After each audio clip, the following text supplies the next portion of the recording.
One of the hallmarks of religious liberty is that it protects people of all faiths, even if their beliefs seem unfounded, flawed, implausible, or downright silly. It's not that religious freedom requires relativism or indifference to truth. Instead, it's based on an understanding of the religious quest, searching for answers to ultimate questions and living in accordance with one's authentic beliefs. That journey is different for everyone, both among religious communities and among members of the same community. We may think that another's belief is wrong, but the premise behind religious freedom is that people have the right to be wrong. This is a foundation for all of my religious liberty work.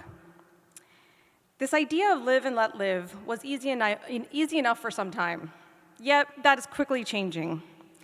Even in the course of my still young career, my religious liberty casework has gone from covering largely uncontroversial topics, such as religious land use and prisoners' rights. You know, stuff that most people can agree are core rights, even if government bureaucrats persist on restricting those rights. It's shifted now to cases like Hobby Lobby and Elaine Photography. The facts of these latter cases deal with contraception and gay rights, respectively. This shift reflects the state of religious liberty today, something no longer uncontroversial and largely unchallenged, but suddenly highly politicized.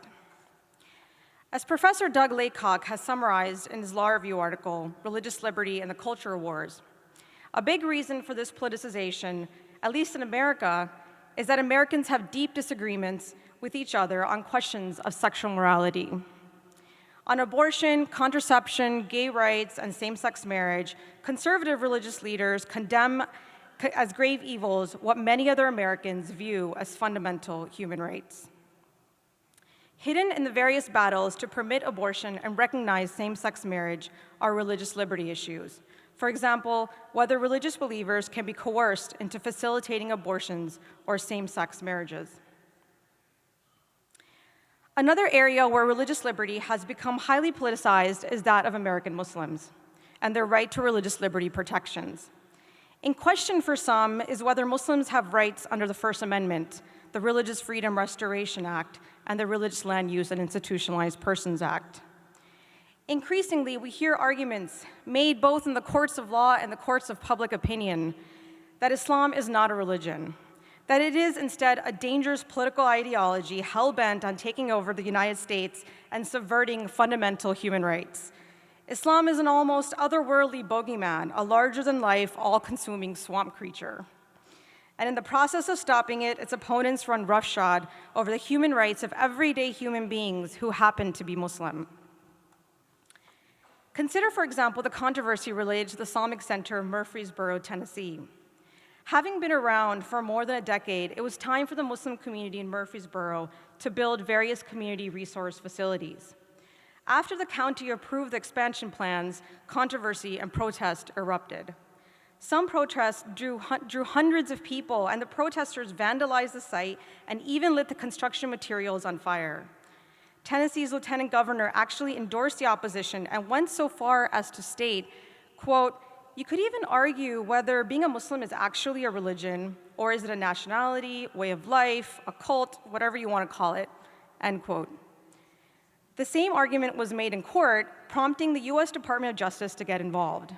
It filed a brief explaining that the US does recognize Islam as a valid religion. And just think for a moment how remarkable that is, that for the first time ever, the US government had to get involved in a court case in Chancery Court in Tennessee to make the simple but seemingly obvious point that Islam is a religion. These two areas of politicization, Muslim rights and gender rights, converge in the heated question of women's rights in Islam. Internationally, we see this issue at the heart of many religious liberty battles. For example, in French bans on hijabs, burqas, and most recently, burkinis. So those are some of the concerns. But the question at hand is, how can people share social space despite their differences? First, everyone must understand the theoretical foundation for religious liberty. Religious liberty is about protecting humans, not religious beliefs. Put another way, it is about protecting believers rather than beliefs.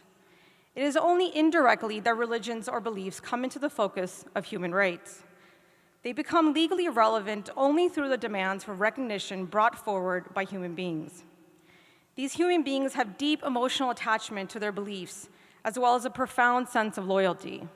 Once we understand that it is a human with full human agency that is being protected, coexistence becomes more likely. Second, when there appears to be a conflict, we have to determine whether there actually is one. Too often, political and popular rhetoric set up conflicts where there needn't be any. For example, headscarf bans have been justified on the questionable assumption that the headscarf symbolizes an inferior position of women. But the fact is, a modest dress, including headscarves, is worn by many women out of choice and as a way of liberating themselves from expectations based on appearance. In these cases, there is no conflict between religious liberty and gender rights. Third, we have to understand and emphasize possible synergies between rights that we often think are opposing. Let's again take the question of gender rights and religious liberty. Too often these days, these rights are set up as natural enemies, but that isn't always the case. First, religious freedom and gender rights both lead us in the same direction. Both are about tackling complex forms of discrimination, including the discrimination that happens at the intersection of religion and gender.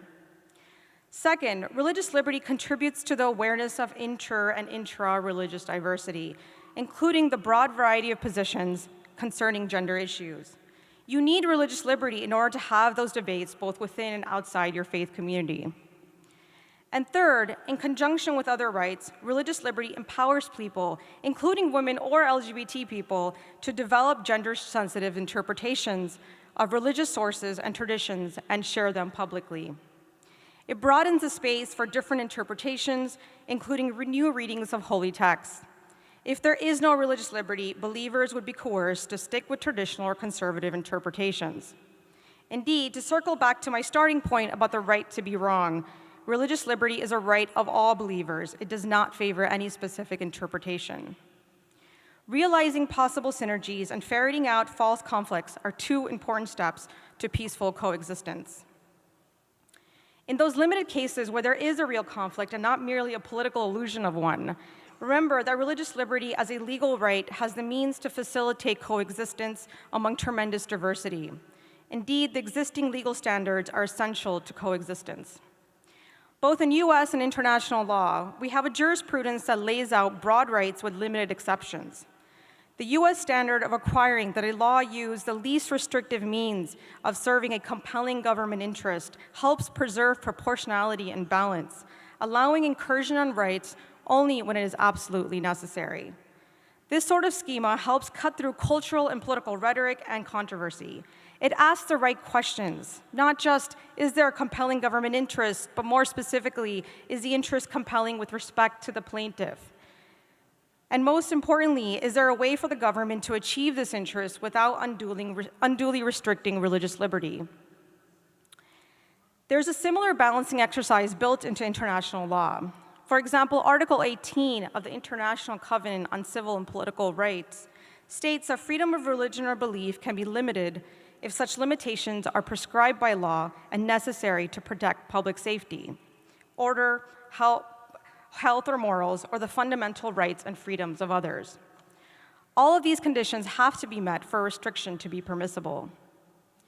Like the US standard, the international standard requires the government to articulate a compelling interest, for example, public safety, and to demonstrate that the restriction on religious exercise is absolutely necessary and, furthermore, proportionate to serving the government interest at hand. A similar test appears in Article 9 of the European Convention on Human Rights. Granted, the international standard is inherently more ambiguous than the US standard, and courts have at times seized on that ambiguity to reach controversial decisions. But if the limitations are narrowly interpreted and proportionally applied, they effectively balance competing interests. Indeed, they pose a powerful model for peaceful coexistence. Thank you.